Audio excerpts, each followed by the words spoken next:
সবকিছু যদি আল্লাহ সৃষ্টি করে থাকে তাহলে আল্লাহকে কে সৃষ্টি করেছে? এই প্রশ্নটির সম্মুখীন আমরা প্রায়ই হই, যেটা অমুসলিমদের কাছে হতে পারে, যেটা নাস্তিকদের কাছে হতে পারে, এবং আমাদের মতো মুসলমানদের মাথায়ও এই রকম প্রশ্ন ঘোরে।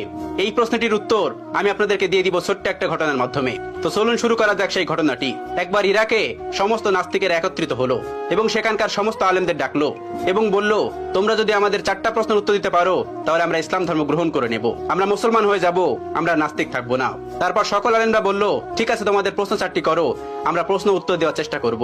নাস্তিকদের প্রথম প্রশ্ন হলো, আমরা তো এখন সবাই এখানে উপস্থিত আছি, তাহলে আল্লাহ তাআলা কি করছেন? এটিই ছিল তাদের 1 নম্বর প্রশ্ন। তাদের 2 নম্বর প্রশ্ন, আল্লাহ তাআলা গোটা পৃথিবীকে কিভাবে পরিলক্ষিত করে, কিভাবে তিনি গোটা পৃথিবীকে একা পরিচালনা করেন? একা দেখা তো সম্ভব না, তিনি কি করে একা এগুলো পরিচালনা করেন? এটি ছিল তাদের দ্বিতীয় প্রশ্ন। তাদের 3 নম্বর প্রশ্ন, মুসলমানদের নবী হযরত মুহাম্মদ সাল্লাল্লাহু আলাইহি ওয়াসাল্লাম মিরাজে গিয়েছিলেন, পৃথিবীর এই আহ্নিক গতি ভেদ করে আসমানের কোন দরজা দিয়ে তিনি আসমানে প্রবেশ করলেন এবং আল্লাহর সঙ্গে